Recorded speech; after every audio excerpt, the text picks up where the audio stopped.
लोग झुनझुना बजाने के लिए झारखंड लिए हैं, क्या हम लोग मजदूरी करने के लिए झारखंड लिए हैं? सभी चाहते हैं कि देश के प्रत्येक नागरिक, चाहे विश्व के हैं, भारत के हों या राज्य के हों, प्रत्येक के पास रोजी रोजगार का साधन रहे, सभी का पेट भरे, सभी खुशहाली के साथ जीवन यापन कर सके। तो उसके लिए मेरा मानना है उद्योग, व्यापार, नौकरी से कहीं ना कहीं महत्वपूर्ण कृषि साबित होगा कि कृषि एकमात्र सहारा है जो प्रत्येक व्यक्ति तक का पेट भर सकता है। तो जब ये प्रत्येक व्यक्ति का पेट भर सकता है तो उसके लिए सरकार की पहल अच्छी होनी चाहिए, सरकार की नीति इसके लिए स्पष्ट होनी चाहिए। इसलिए हम लोग आंदोलन कर रहे हैं कि सरकार कृषि को लेकर एक नीति बनाए। देखिए, एक छोटा सा उदाहरण देते हैं। आज यदि छात्र परेशान है, क्यों परेशान है? नौकरी के लिए। नौकरी क्यों चाहिए? पैसा चाहिए, क्योंकि उससे परिवार चलेगा और ये मानव का नियम है। लेकिन मेरा मानना है यदि कृषि को थोड़ा सा कृषि में फोकस किया जाए, जैसे हमारे पास धान फसल है, ये धान झारखंड का मुख्य फसल है, ये प्रत्येक जिलों में लगभग होता है। लेकिन जैसे ही धान की फसल समाप्त होती है, किसान बेरोजगार हो जाते हैं। उस समय वो दिहाड़ी मजदूरी के लिए देखते हैं कि कहाँ जाएंगे, 200 रुपये 300 रुपये कमा सकते हैं, या किसान के जो बच्चे भी होते हैं वे भी कहीं ना कहीं परेशान हो जाते हैं। तो यदि मेरा मानना है जो डैम, चंडिल डैम हो, माइथन डैम हो, पंचेत डैम हो, तेनू घाट का डैम हो, कोणार्क डैम हो, बड़ाकर का जो भी डैम बने हैं, कहीं ना कहीं वो बहुउद्देशीय योजना के लिए बने हैं। इससे बहुत सारा उद्देश्य की पूर्ति होगी, बिजली बनेगा, मत्स्य पालन होगा और सिंचाई के लिए। तो उन पानी की अगर सुविधा गेहूं के लिए की जाए, धान हम लोग मोटा मोटी बारिश में हो जाती है, कभी सुखाड़ होता है, तो नियति और प्रकृति की बात है। लेकिन अगर सरकार इसमें पहल करते हुए उन डैमों का पानी, नदियों का पानी यदि खेतों तक पहुंचा दिया जाए तो उनके हाथ में दूसरी फसल आ जाए। बस थोड़ा सा विजन को क्लियर करना है, थोड़ी सी पैसे को खर्च करना है। ऐसे आप बहुत खर्च करते हैं, बंदर बांट हो जाती है और आपस में मंत्रालय में बढ़ जाता है, ब्यूरोक्रेसी में बढ़ जाता है, ठेकेदारी में बढ़ जाता है। तो थोड़ी सी अगर पैसे की राशि अगर सही दिशा में खर्च की जाए और उस पानी को अगर खेतों तक पहुँचाया जाए तो धान के बाद वो गेहूँ उगाएंगे और फिर उन्हें 3 महीना 4 महीने का रोजगार मिल जाएगा। और इससे क्या होगा, धीरे धीरे रोजगार की मात्रा भी कम होगी। झारखंड क्या है, एक मैंने पर्यावरण का क्षेत्र है, प्राकृतिक क्षेत्र है, यानी यहाँ पर हाथ पर्वत है। तो यदि उसको हम अगर पर्यटन के दृष्टिकोण से देखें तो वहाँ भी स्कोप आ सकते हैं, लेकिन गवर्नमेंट के पास नीति नहीं है। दूसरी बात, अभी आपका देखिए सुखाड़ घोषित किया गया है और सुखाड़ की जो राशि है वो प्रति एकड़ 3500 है। लेकिन आंकड़े कहते हैं, रिपोर्ट कहती है कि 28,000 खर्च करते हैं 1 एकड़ में जो खेती करते हैं। तो 28,000 खर्च होता है, 3500 आप दे रहे हैं। तो ये नीति कौन बना रहे हैं, कौन ब्यूरोक्रेसी में बैठे हैं, कौन अधिकारी बना रहे हैं, किस मंत्री के रजामंदी से, किस कैबिनेट में बैठ के आप ये नियम बना रहे हैं जो आपको अंदाजा नहीं है कि 28,000 खर्चा होता है, आप 3,500 में लिखा दे रहे हैं। आने वाले दिनों में क्या किसान भी आपको दिखेंगे झारखंड में आंदोलन करते हैं? मुझे लगता है नौजवान और किसान 2 प्रमुख होंगे जो आने वाले दिन सड़कों में आंदोलन करते हुए दिखेंगे। नौजवान अपनी नौकरियों को बचाने के लिए, अपनी उम्र सीमा को बचाने के लिए, अपनी शिक्षा को बचाने के लिए, अपने रोजगार को बचाने के लिए आंदोलन करेंगे। और किसान अपनी कृषि को उन्नत करने के लिए, साथ ही साथ कृषि की जो भूमि है उसे बचाने के लिए, क्योंकि अभी सड़क चौड़ीकरण पूरा अंधाधुंध हो रहा है। और देखिए, हम लोग सड़क के विरोधी नहीं हैं, क्योंकि पर्यटन भी और जो ट्रांसपोर्ट है वो भारत की उन्नति में, राज्य की उन्नति में योगदान देता है। सड़क चौड़ीकरण होना चाहिए, लेकिन क्राइटेरिया क्या होना चाहिए?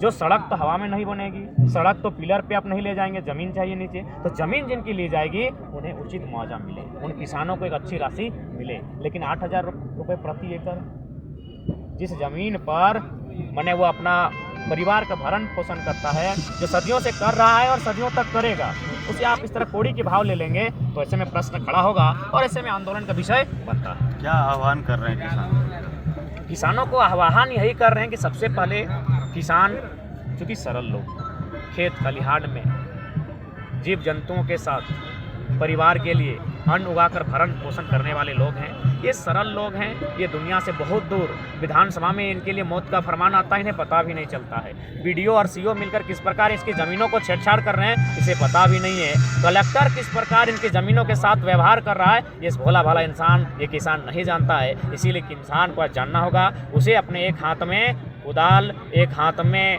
गैता साबल, एक हाथ में खलिहान, एक नज़र से खलिहान और उसी समय एक नज़र से देश के संविधान को पढ़ना होगा। उसे जानना होगा भारत सरकार का जो केंद्र सरकार का कानून है, भूमि अधिग्रहण अधिनियम 2013, जो स्पष्ट कहती है जमीन के बदले जमीन का प्रावधान। और साथ ही साथ जमीन आप तभी ले सकते हैं किसी भी परियोजना के लिए जब 80% लोगों की रजामंदी होगी। इसलिए आज किसानों को एक नज़र खलिहान पर, दूसरी नज़र संविधान पर होनी चाहिए।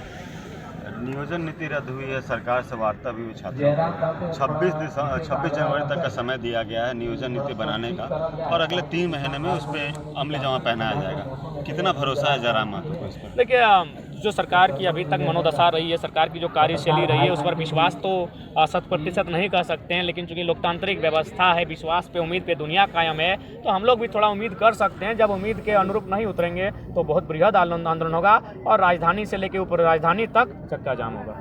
जयराम महतो किस तरह का नियोजन नीति चाहते हैं छात्रों को? हम स्पष्ट चाहते हैं कि कोई भी जो अन्य राज्य के जो अभ्यर्थी हैं वह एक नियमता आए। जिस प्रकार बंगाल में एक नियम है 5 सीटें भूटान या नेपाल के लिए और 5 ऑल ओवर इंडिया के लिए और 90 बंगाल वासियों की, हम वही नियम चाहते हैं, चाहे जिस स्तर से हो, क्योंकि विधानसभा के भीतर आप हैं, नियम आपको बनाना होगा। हमें बस नियम चाहिए कि माने कम से कम बाहर के जो विकसित राज्यों के जो अभ्यर्थी हैं वो कम से कम अगर प्रवेश करें तो नियम से करें, जैसा नियम अन्य राज्यों में है। कहीं 10% है, कहीं 15% है। यहाँ तो 36% देख रहे हैं सहायक अभियंता में नौकरी बाहर के लोग ले जाते हैं। आपका 2016 की जो टीचर बहाली थी उसमें 37 में 36 केमिस्ट्री के टीचर बाहर के आते हैं, 57 में 56 संस्कृत के टीचर आपके बाहर के आते हैं। तो क्या हम लोग झुंझुना बजाने के लिए झारखंड लिए हैं? क्या हम लोग मजदूरी करने के लिए झारखंड लिए हैं? हम उन्हीं लोगों से पूछना चाहते हैं, मानवता के नाते आप उत्तर दीजिए।